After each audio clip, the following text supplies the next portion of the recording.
बिस्मिल्लाहिर्रहमानिर्रहीम, अस्सलाम वालेकुम। अली सलमान GTV के तमाम नाज़रीन को जी स्पोर्ट्स में खुश आमदीद कहता है, जहाँ पीर से लेकर जुमेरात तक रोजाना रात 11:05 पर हम इस महफिल को सजाते हैं आपके लिए और बात करते हैं उस दिन खेले जाने वाले मैचेस या उस दिन से जुड़ी स्पोर्ट्स की खबरों के बारे में। आपके इल्म है कि ट्राई नेशन सीरीज़ का पहला मैच पाकिस्तान ने अब से थोड़ी देर पहले जिम्बाब्वे के खिलाफ 5 विकेटों से अपने नाम कर लिया। एक ऐसा मैच है जो बड़ी आसानी के साथ पाकिस्तान जीत सकता था, उसको पाकिस्तान ने हमेशा की तरह अपनी रवायात के मुताबिक उसको जो है वो दिलचस्प बना दिया और आखिरी ओवर में जाके पाकिस्तान ने 5 विकेटों से इस मैच में कामयाबी हासिल की। इस मैच को डिस्कस करेंगे, दीगर क्रिकेट के उमूर को डिस्कस करेंगे, लेकिन सबसे पहले प्रोग्राम का फॉर्मेट आज की टॉप स्टोरीज। तहमुल की T20 सीरीज में पाकिस्तान का फातिहाना आगाज। पाकिस्तान ने 5 विकेटों से जिम्बाब्वे को शिकस्त दी। अब्दुल समद इंजरी के बायस T20 सीरीज के स्क्वाड से बाहर। हसन नवाज अब्दुल समद की जगह स्क्वाड में शामिल। बाबर आजम की ICC कोड ऑफ कंडक्ट की खिलाफ वर्जी। साबिक कप्तान पर मैच फीस का 10% जुर्माना आयद। राइजिंग स्टार एशिया कप में पाकिस्तान शाहीन्स की फतूहात की हैट्रिक। पाकिस्तान शाहीन्स ने UAE को 9 विकेटों से शिकस्त दे दी। साबिक कप्तान अजहर अली ने PCB से राहें जुदा कर ली। Azhar Ali PCB director development के ओहदे से मुस्ताफी। PSL इंतजामिया ने अभी तक हमें कोई जवाब नहीं दिया। मजीद पेशरफ्त ना हुई तो फिर लीगल एक्शन लेना हमारा हक है। अली तरीन। Blind women's T20 cricket world cup में पाकिस्तान विमेंस टीम को 10 विकेटों से शिकस्त। इस्लामिक गेम्स में कल मेरा मुकाबला है, कौम मेरे लिए दुआ करे। चाहता हूं अच्छा परफॉर्म करूं और पाकिस्तान के लिए मेडल जीतूं। Arshad Nadeem. AFC Asian cup qualifying round में शाम के खिलाफ पाकिस्तान का मायूस कुन खेल। शाम ने पाकिस्तान को 5-0 गोल से हरा दिया। अजद इकबाल की स्नूकर वर्ल्ड कप के सेमीफाइनल में रसाई। भारतीय पंकज अडवाणी को इबरतनाक शिकस्त। मोहम्मद आसिफ का सफर प्री क्वार्टर फाइनल में खत्म। जी नाज़रीन, आज की टॉप स्टोरीज। आपने टॉप स्टोरीज में देखा कि शाम ने पाकिस्तान को फुटबॉल में 5-0 से शिकस्त दे दी है, लेकिन इस शिकस्त ज़्यादा हमें इसलिए मायूस नहीं होना चाहिए क्योंकि शाम अपने ग्रुप में अब तक कोई भी मैच नहीं हारा है और पाकिस्तान अब तक कोई भी मैच नहीं जीता है। पाकिस्तान में जो फुटबॉल का स्टैंडर्ड है वो हम सबसे कोई ढकी छुपी बात नहीं है और शाम का स्टैंडर्ड हमसे बहुत ज़्यादा हाई है। उम्मीद करते हैं खेल पाकिस्तान में फ्लरिश करेगा। लेकिन जनाब, मैच में क्या हुआ? जो ट्राई नेशन का पहला मैच खेला गया, उस मैच की समरी पे एक निगाह डालेंगे कि जहाँ पे जिम्बाब्वे वर्सेस पाकिस्तान पहला मैच पाकिस्तान 5 विकेटों से अपने नाम कर गया। 147 for the loss of 8 wicket Zimbabwe ने किए। बेनेट ने 49 रन की इनिंग खेली और मरवानी 30 रन बनाने में कामयाब हुए, जबकि पाकिस्तान की जानिब से 2 विकेटें के साथ नुमाया रहे मोहम्मद नवाज। पाकिस्तान की जानिब से फ़खर जमान ने 44 रन की इनिंग खेली। उस्मान खान ने 37 नॉट आउट स्कोर किए और बिल आखिर पाकिस्तान 19.2 ओवर्स में इस टारगेट को 5 विकेटों से अपने नाम कर गया। आज इस मैच को डिस्कस करने के लिए, और जिस तरह मैंने पहले भी कहा कि पाकिस्तान क्रिकेट के दीगर मामला के हवाले से बात करने के लिए हमारे साथ स्टूडियो में एक ऐसी शख्सियत मौजूद है, पाकिस्तान के डोमेस्टिक क्रिकेट का एक बड़ा नाम है और जेन्युइन लीगल एक्शन वाले ऑफ स्पिनर, अपनी फील्डिंग के बाइस भी काफ़ी मशहूर, अपनी आखिरी नंबरों पर बैटिंग की बाइस भी काफ़ी मशहूर, क्वालिफाइड कोच भी हैं, कराची यूनिवर्सिटी और दीगर जूनियर लेवल पे कोचिंग कर चुके हैं। और जो पिछले साल जो टूर्नामेंट खेला गया था, ओवर 40 टूर्नामेंट वेटरन्स टूर्नामेंट खेला गया था, उसमें नुमाया परफॉर्मेंस दी थी। और साथ साथ जो कराची में जो वेटरन्स टूर्नामेंट खेला जाता है उसमें गुज़श्ता 3-4 सालों से जो है वो बेस्ट बॉलर का अवार्ड हासिल कर रहे हैं। हारिस अयाज साहब हमारे साथ शो में मौजूद हैं, शो में खुश आमदेद कहते हैं। अस्सलाम वालेकुम हारिस। वालेकुम अस्सलाम अली भाई, कैसे हैं? खैरियत से? मैं ठीक हूँ हारिस। इससे पहले कि मैं जाऊँ अपने रिपोर्टर जिशान की जानिब, थोड़ा सा इस मैच के हवाले से बताइएगा। ये मैच पाकिस्तान आसानी से जीत सकता था? देखें, जीत ज़रूर सकता था, लेकिन हस्ब रवायत पाकिस्तान की थोड़ी सी बैटिंग लड़खड़ाई और वही जो इनका स्ट्राइक रेट का मसला है, बहुत नीचे आके उन्होंने मैच को स्लो कर दिया। लेकिन ये कि उस्मान खान ने रन किए हैं और फ़खर जमान ने मिडल ऑर्डर में रन किए हैं तो आप जीत गए हैं। आई थिंक मैं समझता हूँ कि पहली बात तो ये कि उस्मान खान दोबारा उनको देखा जा रहा है पाकिस्तान टीम के अंदर किस प्रॉमिस के ऊपर, एक तो ये। और दूसरी बात यह है कि आपने जब मैच देखा, स्टार्ट हुआ था उनकी बैटिंग जिम्बाब्वे की, तो उनका स्टार्ट बड़ा अच्छा था। तो मैं ये समझ रहा था कि ये 170 180 के प्लस जाएंगे और पाकिस्तान की बहुत मुश्किल हो सकती है। लेकिन ये कि मुश्किल तो अब भी हुई, लेकिन ये कि क्रेडिट जाएगा फ़खर जमान को और उस्मान खान को, उन्होंने इस मैच को ज़रा मज़ीद डिस्कस भी करेंगे क्योंकि इस वक्त मुझे हमारे नुमाइंदे खुसूसी मुश्तबा हसन ने ज्वाइन किया रावलपिंडी से। उनसे हम जानेंगे कि इस मैच में क्या रहा और इस मैच को किस तरह से उन्होंने देखा। मुश्तबा, ज़रा अपडेट कीजिएगा। जी बिल्कुल, पाकिस्तान बामुकाबला जिम्बाब्वे ट्राई नेशन सीरीज का पहला मैच था। पाकिस्तान ने आज पहले फील्डिंग करते हुए तकरीबन जिम्बाब्वे को 147 रन तक महदूद किया और पाकिस्तान ने जब बैटिंग का आगाज किया तो इंतहाई मायूस कुन का आगाज था। पाकिस्तान के ओपनर्स फ्लॉप हुए, बाबर आजम एक मरतबा फिर फ्लॉप हुए, 0 रन बनाए। इसके अलावा कप्तान की अगर हम बात करते हैं सलमान अली आगा, वो कि वनडे में बड़ी अच्छी बैटिंग करते हैं, टेस्ट में बड़ी अच्छी बैटिंग करते हैं, लेकिन T20 में बतौर वो कप्तान खेलते हैं, लेकिन उनकी अपनी बैटिंग की परफॉर्मेंस जो है वो कोई ज्यादा अच्छी नहीं है, और अपनी बैटिंग वो भी प्रेशर में आ जाता है। पाकिस्तान टीम एक वक्त में आज जब सलमान अली आगा आउट हुए तो 30 रन पर 3 आउट हो चुके थे, और उस वक्त ऐसा लग रहा है कि जिम्बाब्वे की जो ग्रिप है मैच में मजबूत हो चुकी है, लेकिन वहाँ पे फखर जमान जो कि एक्सपीरियंस प्लेयर है, वो बतौर ओपनर भी खेलते हैं, बतौर वन डाउन भी खेलते हैं, लेकिन आज उन्होंने 5वें नंबर पर आकर बैटिंग की और एक अच्छी बैटिंग की, 44 रन की इनिंग खेली। इसके अलावा उस्मान खान जो PSL में बड़ी अच्छी ओपनिंग करते थे, वो भी आज 6वें नंबर पर बैटिंग करने आए, तो वहाँ पे उन्होंने आके जमान का बड़ी अच्छा साथ दिया और पार्टनरशिप लगाई, जिसके बाद पाकिस्तान ये मैच 19 एशिया 2 ओवर में जीत सका। वो कि ये मैच पाकिस्तान को आसानी से जीत जाने थे, क्योंकि इतना बड़ा हदफ नहीं था। दूसरी तरफ जिम्बाब्वे की टीम थी और कोई ऐसी टॉप टीम नहीं थी कि पाकिस्तान जिसे कहेंगे 147 रन का जो हदफ है वो कोई मुश्किल है, लेकिन पाकिस्तान ने पिंडी क्रिकेट जहाँ पे नॉर्मली 200 रन बनते हैं T20 मैचेस में, वो 147 रन जो है हदफ उसको भी पार बनाया। और शायकीन जो क्रिकेट है वो इंतहाई खुश भी है एक तरह से पाकिस्तान की जीत पर, लेकिन साथ साथ मायूस भी है पाकिस्तान की कारकर्दगी में, क्योंकि पाकिस्तान को ये मैच आसानी से जीत जाना चाहिए था। आप क्या कहते हैं सर, हमारे फैन से बात करते हैं, आप क्या कहते हैं, पाकिस्तान को ये मैच आसानी से जीत जाना चाहिए था, या आपको लगता है कि पाकिस्तान ये मैच जो फिर थोड़ी मुश्किल है? जी कोई मुश्किल नहीं थी, चाहिए था, लेकिन बाबर आजम एक दफा फिर हमें मायूस कर दिए उन्होंने। साथ में सलमान आगा जी, आपको थोड़ी बैटिंग इंप्रूव करनी। सलमान की बतौर कप्तान वनडे में तो अच्छा करता है, लेकिन T20 में आपको लगता है कि बैट जगह बनती होगी? T20 में जगह नहीं बनती, लेकिन कप्तानी बहुत अच्छा करता है, इस वजह से T20 में इसको अंदर किया हुआ है। तो सलमान अली आगा के लेवल का कोई और कप्तान नहीं है T20 टीम में? क्या T20 का शाहीन ठीक है मुस्तफा हमारे साथ रहिएगा। के साथ मौजूद हैं रावलपिंडी क्रिकेट स्टेडियम से हारिस अयाज भी हमारे साथ मौजूद हैं। अभी अब बात कर रहे थे पाकिस्तान की टीम की इस परफॉर्मेंस के वाले से जो आखिरी ओवर में पाकिस्तान ने जीता। आपको लगता है पाकिस्तान का बैटिंग ऑर्डर भी बाबर आजम को अकोमोडेट करने के लिए थोड़ा सा खराब हुआ, क्योंकि फिर फखर को नंबर 5 पे खेलने के लिए आना पड़ा, और फखर का ये कहना था क्योंकि अब्दुल समद चुके इंजर्ड हो गए, इस वजह से उनको नंबर 5 पे आना पड़ा। आपको लगता है सारा जो चक्रव्यूह हुआ ये बाबर आजम को नंबर 3 पे खिलाने के लिए रहा? देखिए अली भाई, आपने पिछले 2-3 सालों देखा है जब से बाबर ने ओपन स्टार्ट की है, और इस सीरीज में भी देख लें आपकी टीम में 4 तो ओपनर खेल रहे हैं 11 के अंदर, जो अपनी फ्रेंचाइज से अपने रीजन से ओपन करते हैं, डिपार्टमेंट से ओपन करते हैं। तो वो ओपनर जो हैं जो वो नंबर 5-6 पे आ रहे हैं, जो जेन्युइन मिडिल ऑर्डर प्लेयर्स हैं जिन्होंने परफॉर्मेंस किया है डोमेस्टिक में, वो कहाँ जाएंगे? आप सबको अकोमोडेट तो कर रहे हैं, लेकिन टीम का कोई नहीं सोच रहा कि टीम का प्योर सेलेक्शन करें। आपका बेसिकली जो कप्तान है सलमान अली आगा T20 का, आई थिंक वो कप्तान बनने से पहले वो अपने फ्रेंचाइज से कोई सीजन ही नहीं खेला, T20 नहीं खेला, कप्तान बन गया। तो आपको फिर रिजल्ट भी, अभी तो टीम हेल्प की है, उनकी इतनी कॉम्पिटिटिव टीम है नहीं, तो जब टीम आएगी कॉम्पिटिटिव तो आपको मालूम चल जाएगा कितने आप स्ट्रेंथ कि आपकी क्या स्ट्रेंथ है और आप कहाँ खड़े हुए हैं। लेकिन हारिस आज भी बाबर जो है वो 0 पे आउट हुए, एक परफॉर्मेंस उनकी आती है, अभी पिछले मैच में उन्होंने वनडे में 100 किया, और उसके बाद फिर हम देख रहे हैं कंसिस्टेंसी बाबर आजम उस तरह से नहीं आ रही जिस तरह से उनका नाम है। देखिए मैं एक बात बोलूँगा, पिछले कुछ सालों से हमने पाकिस्तान ने एक ही वर्ल्ड क्लास प्लेयर प्रोड्यूस किया है, बाबर आजम, इसमें कोई शक की बात नहीं है, रैंकिंग में भी नंबर 1 रहे हैं। लेकिन यह है कि जिस तरह का वो अभी टीम से बाहर हुए थे और जो उनका जस्टर रहा था पिछले 3-4 सालों में है, लेकिन ये कि वो आने के बाद उन पर कितना क्रिटिसाइज हुआ और उसके बाद वो आए, उन्होंने परफॉर्मेंस की, वनडे में अभी 100 किए। आई थिंक मैं समझता हूँ इस फॉर्म को वो आगे लेके चलें तो मैं समझता हूँ कि पाकिस्तान के लिए बहुत बेहतर हो सकता है। ठीक है, लेकिन बाबर आजम को आपको लगता है कि T20 में जगह बनती है? केवल इकबाल कासिम साहब मेरे साथ मौजूद थे, उन्होंने कहा कि पाकिस्तान का बेस्ट प्लेयर है, लेकिन किस फॉर्मेट में क्या आपको लगता है कि Babar Azam is suitable choice for the T20 format? देखिए मैं बताऊं कि आपकी प्लेयर प्रोडक्शन क्या है, आपका बैकअप क्या है। आपने कोई बैकअप ऐसे प्लेयर तैयार भी नहीं किए जो बाबा को रिप्लेस कर सके। नहीं, लेकिन आप अभी मां से ताकत वहां पे खेल रहा है, आपके पास अभी डोमेस्टिक के अंदर ख्वाजा नाफे रन करता हुआ आया है, आपके पास हुरैरा जैसा प्लेयर है, आपके पास तो टॉप ऑर्डर में प्लेयर है ना, जो आप चांस तो दें, चांस ही नहीं दे रहे। देखिए मैंने आपको पहले बोला ना कि आपकी टीम में 4 ओपनर खेल रहे हैं। बाबर, अब पाकिस्तान टीम में ओपन से पहले बाबर ने तो ओपन कहीं की नहीं थी, डोमेस्टिक में भी डिपार्टमेंट में कहीं ओपन नहीं की थी, पाकिस्तान में ओपन करवाई इसको है।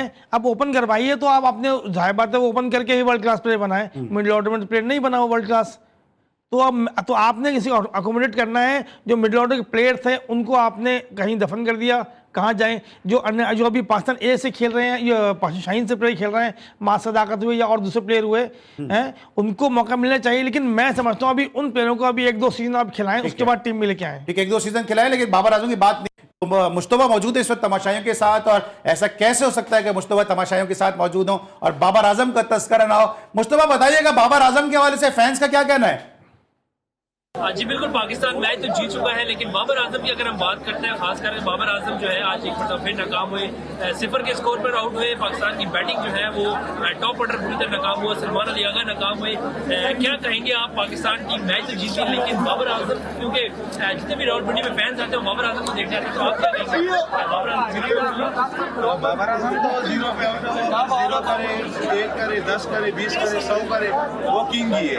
वो हमारे लिए, हमारे पाकिस्तान का फखर है। वो जितने रन करे हम उसके लिए आते हैं। लेकिन फखर ने तो फखर जमाने को 44 रन बाबर की बताए, बाबर का ही बता रहे हैं। बाबर हमारा किंग है, ठीक है। वो जितने भी स्कोर करे हमारे लिए हमारा, हम उसके लिए देखने के लिए आते हैं ना कोई किसकी लड़ाई के, लेकिन हम बाबर आजम के पहले बाबर आजम के लिए स्टेडियम में आते हैं। बाबर आजम मुश्तबा साथ रहिएगा, मजीद भी आपसे अपडेट लेता हूं मैं। हमारे सयाद साहब भी हमारे साथ मौजूद हैं। थोड़ा सा सलमान आगा की कप्तानी के हवाले से बताएगा कि इब्तिदा में हमने देखा जिम्बाब्वे के खिलाफ पाकिस्तान ने टॉस जीता, टॉस जीत के पहले जिम्बाब्वे को बैटिंग दी, लेकिन जिस तरह से उन्होंने फ्लाइंग स्टार्ट दिया, इस तरह से उनका स्टार्ट था, लगा ऐसा कि शायद कहीं पाकिस्तान ने गलत फैसला तो नहीं कर लिया।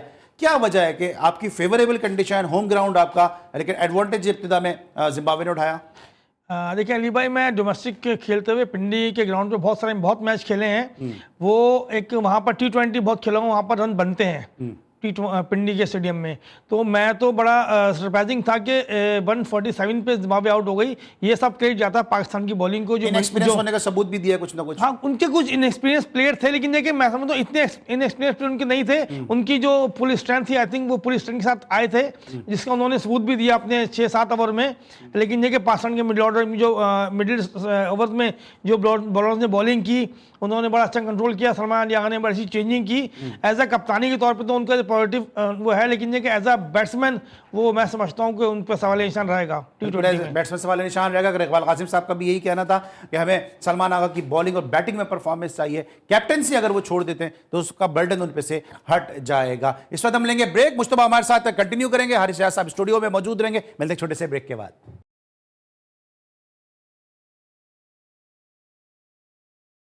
Welcome back after the break. और ब्रेक पर जाने से पहले हमारे साथ मौजूद थे मुस्तफा हसन, रावलपिंडी स्टेडियम में मौजूद हैं। तमाशाइयों के दरमियान मुस्तफा की जानिब जाएंगे, लेकिन उससे पहले जरा हारिस से पूछते हैं। हारिस, ये जो मैच पाकिस्तान जीता है, जो बड़ी आसानी के साथ पाकिस्तान जीत सकता था, और ये फिर 20वें ओवर तक पहुंचा, 19वें ओवर में जिस तरह से कैच ड्रॉप हुआ नवाज का, आपको लगता है अगर वो कैच हो जाता तो फिर उसके बाद मुश्किलात हो सकती थी पाकिस्तान के लिए?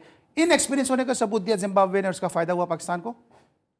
देखिए अली भाई, लास्ट ओवर्स तक जो कोई मैच जाता है और वहाँ पर कैच ड्रॉप हो तो जाहिर बात है वो एक टेंस पोजीशन होती है, टेंस सिचुएशन होती है। वहाँ पर प्लेयर अपने आप को, बहुत कम प्लेयर होते हैं जो अपने आप को अपने नर्व्स पर कंट्रोल रखते हैं। मैं समझता हूँ कि पाकिस्तान की एक रवायत रही है पिछले काफ़ी अरसे से कि लास्ट नीचे से जो प्लेयर्स होते हैं वो हमेशा मैच जितवा देते हैं। बहुत देखा गया ऐसे, नसीम शाह या नवाज। लेकिन क्या ये मैच इतना नीचे तक जाना चाहिए था? आपको लगता है कि एक तो बैटिंग ऑर्डर पाकिस्तान का थोड़ा सा रहा कि फ़खर जो है वो सलमान आगा से भी नीचे खेलने के लिए आए, उसके बाद हमने देखा कि फिर उस्मान ने रन कर दिया, वरना मैच तकरीबन पाकिस्तान के हाथ से निकल चुका था। यार देखिए अली भाई, जैसे मैं पहले बताया था आपको कि पिंडी के अंदर रन काफ़ी विकेट जो रन वाली होती है, जो बाउंड्रीज है वो भी ऐसी होती हैं कि आप इसमें काफ़ी रन बना सकते हैं और बनते भी हैं। और 147 रन मैं समझता हूँ कि पाकिस्तान की बैटिंग लाइन को देखते हुए 16, 17, 18 ओवर के अंदर इससे पहले मैच खत्म होना चाहिए था, लेकिन पाकिस्तान लेके आखिरी ओवर तक और जीत गया। अच्छी बात ये हुई, लेकिन मैं समझता हूँ ये इतनी आखिर जाना नहीं चाहिए था। अच्छा हारिस, आप खुद भी चुके हो स्पिनर हैं, आपको लगता है कि जो बीच के ओवर में जो सिकंदर रजा ने बॉलिंग की है या क्रेमर ने बॉलिंग की है, वाज़े तौर पे गेंद ऐसा लग रहा था कि गेंद को शायद या तो ग्रिप नहीं कर पा रहे, फ्लाइट और स्पिन उनका हो नहीं रहा, गेंद को बीच में लाके पटक रहे थे, जिसकी वजह से उस्मान जो खेलते ही मिड विकेट है उनको एडवांटेज हुआ? देखिए थोड़ा सा मैं समझता हूँ ड्यू फैक्टर होगा, क्यों जिसकी वजह से बॉल ग्रिप नहीं होती वहाँ पर। पिंडी के अंदर थोड़ा सा ड्यू फैक्टर ज़्यादा होता है, इसी वजह से फिर पाकिस्तान मौसम भी अभी ऐसा ही है। जी मैं ये बात कर रहा हूँ, ये इस मौसम में ड्यू फैक्टर होता है तो बॉल जो है ग्रिप करती नहीं है और ब्रेक नहीं होती और उसके बॉल का पेस एक ही रहता है, तो बैट्समैन को रीड करने में आसानी होती है। और लकी रहे उस्मान खान कि उनको इस मौके पे उनको ये सिचुएशन मिली और तो उन्होंने रन किए, वरना मैं समझता हूँ ये उनका यहाँ टीम में आना एक हैरत अंगेज तौर पे सबके लिए, मेरे लिए तो बड़ा हैरत अंगेज है कि वो टीम में दोबारा कैसे आ गए। पिछली 8 से 10 मैच उनके ऐसे नहीं थे कि उसके दोबारा सेलेक्ट हो सकें, लेकिन आ गए, उन्होंने जितवा दी, अच्छी बात है ये। अच्छी बात है, लेकिन दूसरी तरफ चूंकि आप खुद भी एक ऑफ स्पिनर हैं, क्वालिफाइड कोच हैं, और उस्मान तारिक आपको परफॉर्म करके डगआउट में बिठा देते हैं, आपको नहीं लगता इस तरह प्लेयर का कॉन्फिडेंस शैटर होता है, या आपको लग रहा है कि उनको बहुत एहतियात से खिला रहे हैं ताकि उनका बॉलिंग एक्शन दोबारा जो है वो रिपोर्ट ना हो? देखिए यही बात होगी, मैं समझता हूँ कि बॉलिंग एक्शन की वजह से, क्योंकि मैं समझता हूँ आपसे पहले भी अलग से बात भी हुई थी, जहाँ वो कंटिन्यू खेलेंगे 6 से 7 मैच खेलेंगे उनका एक्शन रिपोर्ट हो जाएगा, लेकिन ये कि एहतियात से इस्तेमाल कर रहे हैं, अच्छी बात है। तो श्रीलंका के खिलाफ आपको लगता है कि उनको चांस मिल सकेगा जो अगले मैचेस के लिए आएंगे? हाँ मिलना चाहिए, क्योंकि जितनी जल्दी उनकी पोजीशन क्लियर हो जाए पाकिस्तान टीम के लिए अच्छा है। ठीक है। दूसरी तरफ पाकिस्तान को जो डिसएडवांटेज हुआ कि अब्दुल समद इंजर्ड होकर उनके हाथ पे बॉल लग गया, हसन नवाज आपको लगता है कि सही चॉइस है क्योंकि उनको डोमेस्टिक में भेजा गया, या उसके अलावा भी कोई ऐसा प्लेयर इंडक्ट किया जा सकता था इस सीरीज के लिए कि जिसको टेस्ट किया जा सकता था? देखिए अभी हसन नवाज का आपको भेजे हुए डोमेस्टिक में भेजे हुए कितना सा हुआ था, वो जाके उन्होंने वहाँ भी जाके ऐसे प्रॉमिस तो दी नहीं है, लेकिन यह कि आपको नया प्लेयर ले आते जो डोमेस्टिक में रन कर रहा था, उमर यूसुफ थे हैं, वो रन कर रहे थे, और नीचे से अपना कराची की टीम में और डोमेस्टिक में और प्लेयर रन कर रहे हैं, उनको बुला सकते थे। अभी रन कर रहे हैं काफी, साद खान ने रन किए, साद खान हैदराबाद के हैं, वो अभी टॉप चल रहे हैं, उनको बुला सकते थे आप। मिडिल ऑर्डर के अच्छे प्लेयर हैं, ऑफ स्पिन भी कर लेते हैं वो, लेफ्ट हैंडेड। बिल्कुल अब वो बेस्ट चॉइस थे, लेकिन बोर्ड के ऊपर है कि बोर्ड किसको एक्सपीरियंस करने से शायद कतरा रहे थे सीरीज में। मेरे साथ मौजूद है मुश्तबा इस वक्त, और बाबर आजम के एक और फैन ने इनको ज्वाइन कर लिया है, बल्कि फीमेल फैन ने इनको ज्वाइन कर लिया है, जो मुझे मेरे प्रोड्यूसर ने बताया। मुश्तबा, क्या कहना है इनका बाबर आजम के हवाले से? बाबर आजम को आज आप मैच देखने आई थी तो क्या लगता है कि बाबर ने जिम्बाब्वे के खिलाफ आज 0 किया है, क्या आपको नहीं लगता था कि आज तो स्कोर करना चाहिए? जी जरूर उन्हें करना चाहिए था, लेकिन मुझे ऐसा लगता है कि बाबर को नजर लग गई है, तो सब इसका नजर किसकी? अवाम की नजर लगी। आप भी तो अवाम में आती है, तो क्या आप सपोर्ट के नहीं थी? जी। या आज आपकी नजर लगी? शायद मेरी लगी है क्योंकि मैं फर्स्ट टाइम देखने आई हूँ। फर्स्ट टाइम देखनी है और बाबर 0 पे आउट। चले जी, बाबर के लिए थोड़ी अनलकी। मुश्तबा, बाबर आजम को नजर लगे ना लगे अपनी नजर जरूर उतार लीजिएगा, आपको नजर कहीं ना लग जाए। जरा हारिस से पूछना, हारिस, मुझे याद आया आपको देख के और इस नजर की बात सुन के कि आपके दोस्त हैं अतीकुज़्ज़मा जो आपके साथ बचपन से क्रिकेट खेले, उन्होंने मुझे एक इंटरव्यू में कहा कि जब वो पीसीबी में आए तो उन पे काला जादू कर दिया गया था। तो आपको लगता है कि बाबर आजम पे भी कोई ऐसी नजर वगैरह है, या आपको लगता है कि उनकी जो है टेक्निक पे कोई मसले हैं या कोई नफसियाती कोई मसला है? देखिए कुछ ना कुछ तो मसाइल ऐसे हैं, और ये जादू टोना ये तो मौजूद है, लोग करते भी हैं, इसका असर कितना होता है ये एक अलग बात है, लेकिन ये कि कोई ना कोई एंगल ऐसा है कि बाबर कंसिस्टेंट, अब उनकी जो प्रॉमिस थी वो ख़त्म हो गई है, लेकिन आपके मुझे उम्मीद है कि, और मैं चाहता भी हूँ कि बाबर आजम कंटिन्यू रन खेले पाकिस्तान के लिए। बिल्कुल, हम सब ये चाहते हैं। चलें, बाबर आजम के साथ तो नज़र का मसला है, नफसियाती मसला है, उनके फॉर्म का मसला है, उनके टेम्परामेंट का मसला है, न जाने क्या मसला है, लेकिन अजहर अली की ईगो का मसला आ गया है। क्या है ईगो का मसला, बताते हैं ब्रेक के बाद।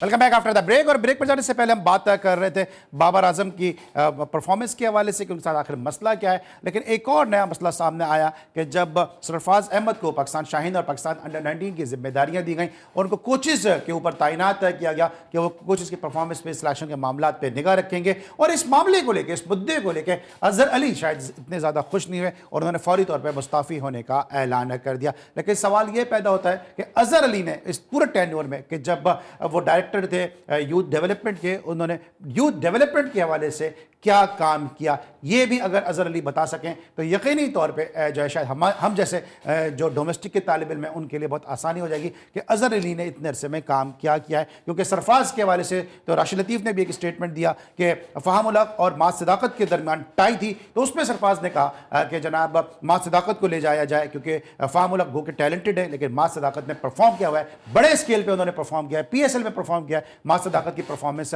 पाकिस्तान के काम आएगी। और फिर सब ने देखा कि गुज़िश्ता जो 3 मैचेस खेले गए बशमूल आज के मैच के जहां पाकिस्तान ने 9 विकेटों से यूएई को शिकस्त दी है, वहां भी मां सदाकत मैन ऑफ द मैच बनकर सामने आए। तो सरफराज का ये जो है वो परफॉर्मेंस है। और अजहर अली ने क्या किया, ये अगर हमारे नाज़रीन को भी पता हो तो हमें जो हमारा जी स्पोर्ट्स का पेज है उस पर ज़रूर अपडेट कीजिएगा, मुझ जैसे स्टूडेंट के लिए बहुत आसानी हो जाएगी। ज़िशान हमारे साथ मौजूद हैं, हमारे नुमाइंदे खुसूसी लाहौर से, उनसे हम जानेंगे कि ज़िशान ये बताइएगा ये तमाम तर मुद्दा है क्या? जी ज़िशान। जी अली भाई, एक पाकिस्तानी साबिक कप्तान ने दूसरे साबिक कप्तान को जिम्मेदारियां मिलने पर अपने ओहदे से इस्तीफा दे दिया है। सरफराज अहमद को पाकिस्तान क्रिकेट बोर्ड ने पाकिस्तान शाहीन्स और अंडर-19 टीम का इंचार्ज मुकर्रर किया था, जो इस वक्त मुल्तान में अंडर-19 टीम के साथ जो अपनी जिम्मेदारियां निभा रहे हैं और उनकी स्किल्स को बेहतर करने में मसरूफ़ हैं। जबकि दूसरी जानिब पाकिस्तान क्रिकेट बोर्ड के साथ 22 नवंबर 2024 से अजहर अली जो कि डायरेक्टर यूथ डेवलपमेंट के तौर पर जिम्मेदारियां निभा रहे थे और उसी के साथ साथ सिलेक्शन कमेटी के भी रुकन थे, अहम रुकन थे, उन्होंने इस अपने दोनों ओहदों से पाकिस्तान क्रिकेट बोर्ड को इस्तीफा भेज दिया है। जो ज़राए के मुताबिक खबर सामने आई है कि पाकिस्तान क्रिकेट बोर्ड और अजहर अली के दरमियान चंद मामलात पर इख्तलाफात सामने आए थे। उनमें एक सबसे बड़ी वजह यह थी कि जब से सरफराज अहमद को पाकिस्तान अंडर-19 टीम और पाकिस्तान शाहीन्स की जिम्मेदारियां दी गई हैं, उनको इंचार्ज बनाया गया है, उसकी वजह से जो अजहर अली के इख्तियारात महदूद हो गए थे और अजहर अली इस वजह से नाला भी थे। इसी वजह से उन्होंने पाकिस्तान क्रिकेट बोर्ड को अपना इस्तीफ़ा दे दिया है। जबकि दूसरी जानिब अगर देखा जाए तो पाकिस्तान क्रिकेट बोर्ड के साथ सरफराज अहमद पहले भी काम कर रहे थे। इससे पहले वो चैम्पियंस कप में एक डॉल्फिन टीम के मेंटोर भी थे। अब वो पाकिस्तान क्रिकेट बोर्ड के साथ दोबारा से मुंसलिक हुए हैं और अब वो पाकिस्तान अंडर-9 टीम के खिलाड़ियों के साथ उनकी बेहतरी के लिए उनकी बैटिंग, बॉलिंग और उसी के साथ साथ विकेट कीपर स्पेशली जो कि सरफराज अहमद की स्पेशलिटी है उस पर काम कर रहे हैं और उनकी स्किल्स को बेहतर करने के लिए मुल्तान में इस वक्त कैंप जारी है और वहीं पे अब वो काम कर रहे हैं। जी ज़िशान, हमें अपडेट कर रहे थे इस तमाम तरह फैसले से जो हुआ है। आप हारिस, आपको क्या लगता है कि क्या यही वजह होगी कि सरफराज की आमद से अजहर अली थोड़े इनसिक्योर हुए, उनके इख्तियारात कम हुए? देखिए, जिस तरह की र्यूमर सुन रहे हैं कि अजहर अली ने यही ऐसे खदशात का इज़हार किया था और जिसका आज रिजल्ट सामने आया है, उन्होंने वो मुंसफ़ी हो गए हैं, बोर्ड से उन्होंने अपनी राहें जुदा कर ली हैं। मैं समझता हूँ कि सरफराज के आने से किसी को अनसिक्योर नहीं होना चाहिए। सरफराज एक प्योर पाकिस्तानी है, एक उनकी कप्तानी और उनके एज अ प्लेइंग। लेकिन आप चूंकि ग्रास रूट से वाबस्ता है, अजहर अली ने कोई काम ऐसा था जो आपको नजर आया अजहर अली ने किया हो? नहीं, मैं नहीं समझता। लेकिन जब अजहर अली जब आए थे ना, आने के बाद अजहर अली ने उनके साथ असद शफीक भी थे, ये एक साल भर पहले की बात है, उन्होंने लेवल 4 कोचेस की उन्होंने असेसमेंट की थी इन दोनों प्लेयर्स ने। एज अ प्लेयर तो कर सकते हैं, एज किसी को एज अ कोचेस को असिस्ट करना है लेवल 4 कोचेस को, ये आई थिंक मेरे ख्याल से बहुत रॉन्ग डिसीजन था जो उन्होंने किया था। लेकिन चले वो हो गया, मज़े की बात थी। आगे के लिए ये है कि सबको पाकिस्तान के लिए सोचना चाहिए। अगर सरफराज आए थे तो सरफराज के साथ मिलकर काम करते अजहर अली और पाकिस्तान को सर्व करते एज अ जो के या और यंग टैलेंट वो उनको पाकिस्तान को मुहैया करते हैं। और अजहर अली और सरफराज दोनों ही पाकिस्तान क्रिकेट के बड़े नाम हैं और पाकिस्तान क्रिकेट के बेहतर और वसीतर मुफाद में तो यही था कि दोनों मिलकर पाकिस्तान क्रिकेट की बेहतरी के लिए यूथ डेवलपमेंट के वाले से काम करते। लेकिन इख्तियारात की जो जंग है जनाब, ये अच्छों की जो है वो दोस्ती खराब कर देती है। हारिस, आपसे भी मैंने बात की कि डोमेस्टिक के आप आदमी हैं, ग्रास रूट के आदमी हैं। अभी जो पीसीबी की एक पॉलिसी आई है कि जो पीसीबी के रजिस्टर्ड प्लेयर हैं वो कोई ऐसा टूर्नामेंट नहीं खेलेंगे इस पे एनओसी पीसीबी का नाम, जबकि वो कॉन्ट्रैक्ट में ना भी हो, अगर क्लब से रजिस्टर्ड हो जब भी उनके लिए शायद मसाइल हैं। देखिए अली भाई, एक तरीके से अच्छा काम भी है और लेकिन एक थोड़ा सा इसको मैं यूँ बोलूँगा, थोड़ा सा नेगेटिव यूँ है क्योंकि डिपार्टमेंट क्रिकेट बहुत ज़्यादा यहाँ पे अभी डिपार्टमेंट इतने ज़्यादा खुले हुए हैं नहीं। जो लिमिटेड डिपार्टमेंट्स हैं उनसे प्लेयर खेल रहे हैं और कराची से जो या रीजन से जो प्लेयर खेलते हैं वो महदूद प्लेयर होते हैं जिनको कॉन्ट्रैक्ट मिलता है। बाकी 80% प्लेयर होते हैं जो कराची में छोटे डिपार्टमेंट से खेलते हैं या वो इस तरह के टूर्नामेंट खेल के अपना गुजर बसर करते हैं।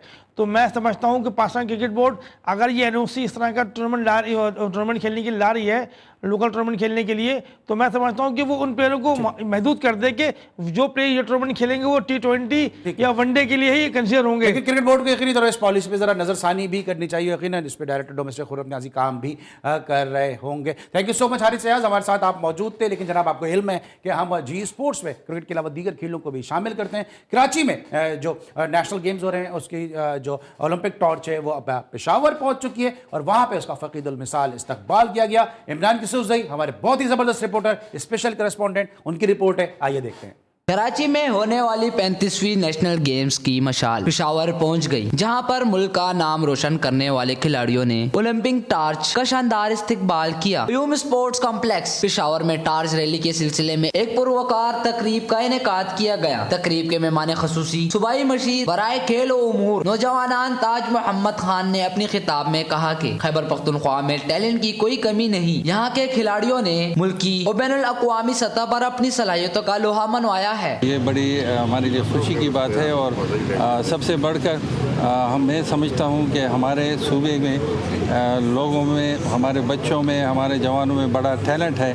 तो इंशाल्लाह ये जो नेशनल गेम्स हैं इसमें हमारे खिलाड़ी भरपूर तरीके से पार्टिसिपेट करके और सूबे के लिए एक नंबर 1 पोजीशन इंशाल्लाह लेके आएंगे। मशीर खेल ने मशाल बज़ाबिता तौर पर आज़ाद जम्मू कश्मीर के नुमाइंदों के सुपुर्द की। नेशनल गेम्स का आगाज तक मशाल का ये सफर मुख्तलिफ शहरों से होता हुआ मेजबान शहर कराची में इख्तिताम पजीर होगा। कैमरामैन हमजा आफ्ताब के साथ इमरान यूसुफजई, GTV न्यूज़ पेशावर।